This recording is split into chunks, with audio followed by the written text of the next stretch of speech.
Welcome back to the Constitutional Clarion. In my last video about the formation of government when there's a hung parliament, I pointed to the convention that the person appointed as Prime Minister or Premier is the person who is most likely to command the confidence of the House. Now that person is commonly, but not necessarily, the leader of the party with the most seats. If the two-party system has broken down, for example, then various possibilities are open.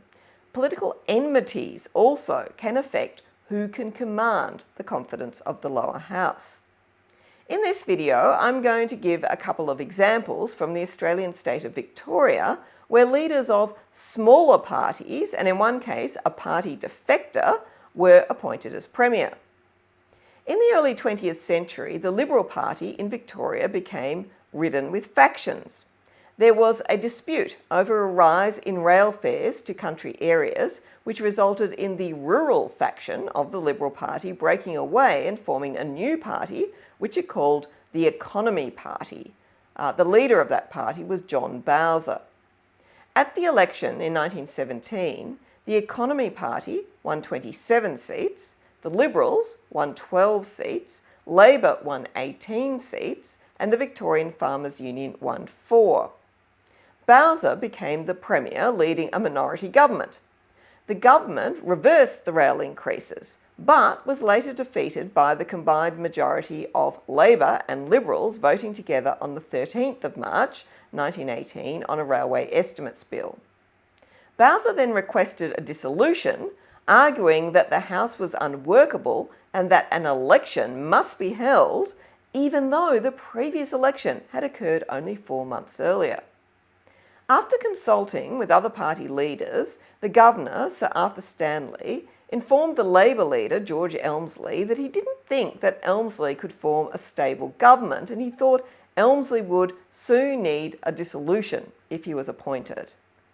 And if that was the case, then the Governor said, well, I should really be giving the dissolution to the government that's in existence now, rather than allowing a new government to form and then giving it a dissolution. So from that point of view, Elmsley was scrubbed from the list of potential premiers. But this didn't mean that the Governor then granted Bowser his election. Instead, he wrote to the Cabinet stating that he would not permit a dissolution unless satisfied that no other ministry could be formed from the existing Parliament that could govern without the need of an immediate election. The will of the voters had to be respected, and he did not consider that Parliament had been exhausted of potential governments. He therefore decided to offer a commission to Harry Lawson, who was a Liberal, to form a government, as Lawson had assured the Governor that he had enough support from both the Liberals and enough members of the Economy Party to form a government with reasonable prospects of permanence. Note that Lawson was at that time the leader of the third biggest party in Parliament with only 12 seats. The Governor stated that his rejection of the advice of a dissolution will have the constitutional result that ministers will tender their resignations. No choice was given to them about whether or not they were going to resign. The effect of the refusal of the dissolution was therefore dismissal of the government and the appointment of a replacement government. Now I'm just going to stop the story there for a moment to note that people often think that the only governments that have been dismissed by a vice-regal officer in Australia are the Lang Labor government in New South Wales in 1932 and the Whitlam Labor government at the federal level in 1975. But actually there were several Conservative governments over time that were dismissed by vice-regal officers in Australia. And I'll do another video about that because it's actually quite interesting, and I'll do it in the lead up to the 50th anniversary of the Whitlam dismissal. The main difference was that these Conservative premiers, when they were required to submit their resignation on behalf of the government, didn't actually make a huge fuss about being sacked. So the termination of their government was actually described publicly as resignation, or sometimes in the terms involuntary resignation, rather than in the more controversial terms of dismissal. And the consequence of that is that people have forgotten about it, as no one was maintaining the rage about it, and everyone just got on with the business of government. Now, back to my story about 1918. The governor then told ministers that once they had tendered their required resignations, he would then ask them to continue in office until a new ministry was formed. If Lawson failed to obtain adequate support and could not support a stable government, the governor said that he would ask the present ministry to withdraw their resignations, and then he would be prepared to accept such advice as they may offer. In other words, he'd then give them a dissolution. For any Canadians watching, this was all aimed at avoiding the type of controversy that later occurred in Canada during what's known as the King Byng affair. There, a dissolution was refused to Mackenzie King, but later granted to his replacement, Arthur Meighen, who lost confidence shortly after his government was formed. And this resulted in huge controversy in Canada about the fairness of granting the dissolution to the second government and not to the first government. In Victoria, in 1918, the governor took the view that a fresh election should not be called so soon after the previous one, and that's pretty standard practice, as he considered that another government could be formed from the existing House, which did have a reasonable chance of governing in the longer term. He also stated that he was not convinced that an election at that time would materially alter the character of the House.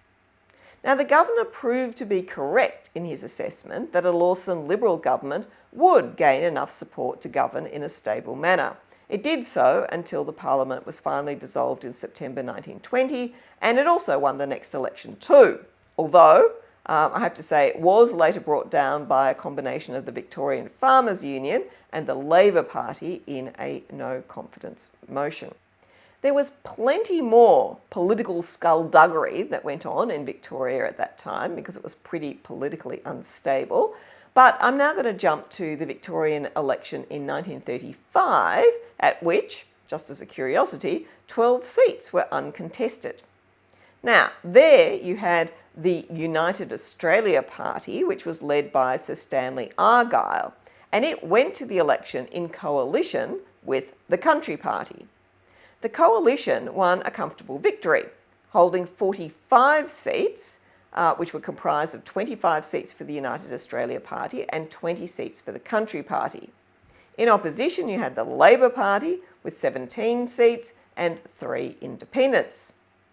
It should be noted that there was significant malapportionment of electorates in Victoria at that time favouring country voters. So the Country Party, with only 13.7% of the vote, managed to win 20 seats, whereas the Labor Party, with 37.9% of the vote, only won 17 seats. So there's a bit of unfairness going on there. The election was held on the 2nd of March 1935. Argyle was appointed Premier of a coalition government, with 3 ministries being granted to Country Party members. Now, up to that point, everything seemed normal in a Westminster-style tradition. But the Country Party seemed dissatisfied with its shares of the spoils of government. On the 15th of March, the Country Party overthrew its leader and replaced him with the wily Albert Dunstan. Labor then also came a-wooing, offering the Country Party support to form its own government. On the 19th of March, the Country Party then voted to end its relationship with the Argyle government, and its ministers all resigned from the cabinet. In what the governor, Lord Huntingfield, described as, quote, an extraordinary piece of political jugglery, unquote, on the 28th of March, Dunstan moved a vote of no confidence in the Argyle government. That is, the very government of which he had been appointed a minister earlier that same month and had campaigned for during the election. With the support of the Labor Party and the 3 independents, the motion of no confidence was carried. The following morning, Argyle then tendered his resignation on behalf of the government to the governor. As an election had only been held less than a month ago, it was far too soon for him to be able to advise a dissolution. The convention is that a government that's defeated on a confidence motion must either resign or secure a dissolution or be dismissed. As a dissolution was really out of the question at that stage, resignation was the only respectable alternative. The governor asked Argyle whether any other member of his party could form a government that would reunite the Country Party and the United Australia Party. He thought that such a government would be more in keeping with the wishes of the voters at the election. Argyle said that he would not resign as leader of his party and no one else could reconstruct a coalition government. As there was a vacancy to fill due to Argyle's resignation, the governor sent for Albert Dunstan, the leader of the Country Party. He said that he had a gentleman's agreement with the Labor Party for its support. Given the extraordinary circumstances, however, the governor stated that a gentleman's agreement was not sufficient and that he wanted a pledge in writing before he would appoint Dunstan as Premier.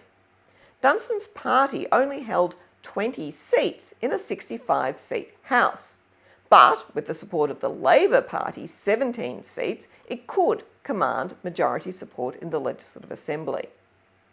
Dunstan obtained a letter of support from the Labor Party, but the governor, still being suspicious at this stage, did still meet with the Labor leader, Thomas Tunnicliffe, in order to confirm personally Labor's support for a Country Party minority government. On receiving that support, the governor reluctantly appointed Dunstan as Premier because it did appear that he commanded the confidence of a majority of the House. The governor wrote to the relevant British Secretary of State explaining what had occurred. In self-justification, he said that throughout the controversy he had been advised by the Chief Justice of the Supreme Court, Sir William Irvine, whose wise counsels and intimate knowledge of the constitutional law and the character of the participants he greatly valued. This is another point worth making.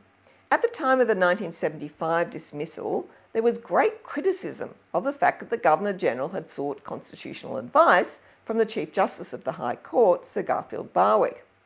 While this criticism was understandable, given Barwick's previous political role as a Liberal Party minister, everyone seemed to forget, or not understand, or maybe deliberately ignore the fact that up until then, vice-regal officers had always relied upon the advice of the Chief Justice in constitutional matters. Indeed, the Chief Justice at the state level was often the Lieutenant Governor. It would have been considered wrong for a governor not to seek such advice. Like Barwick, Irvine had himself previously been a politician, in his case at both the state and the federal level, before being appointed Chief Justice. He had also administered the state as Lieutenant Governor for 3 years from June 1931, so he was well acquainted with the role. The Governor's reliance on Irvine's advice in 1935 was not considered controversial at all, but rather the normal and appropriate course. As for Dunstan, this was only the beginning of the constitutional dramas. He actually was twice dismissed with his government by state governors by way of forced resignations.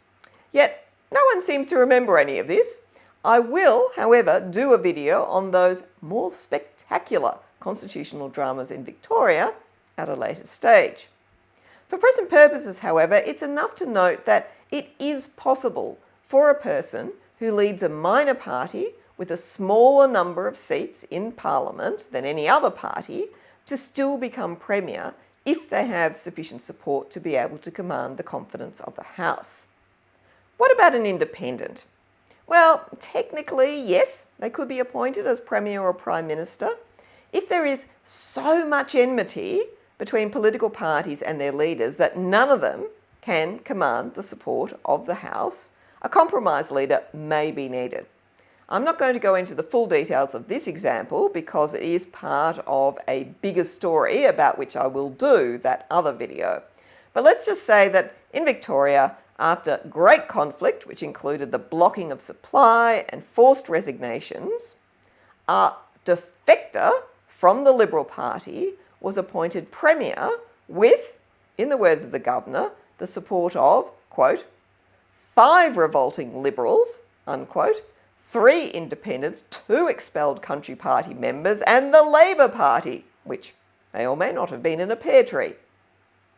To be clear, I'm not suggesting that at the next election we will see the Labor Party support the National Party to form a government against the wishes of the Liberal Party, or that revolting Liberals will support a party defector to become Prime Minister.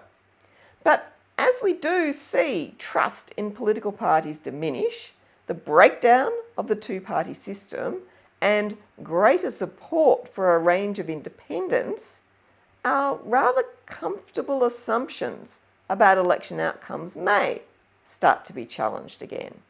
It is something to think about. Thank you once again for watching the Constitutional Clarion, and as always, I look forward to seeing you again next time. Goodbye.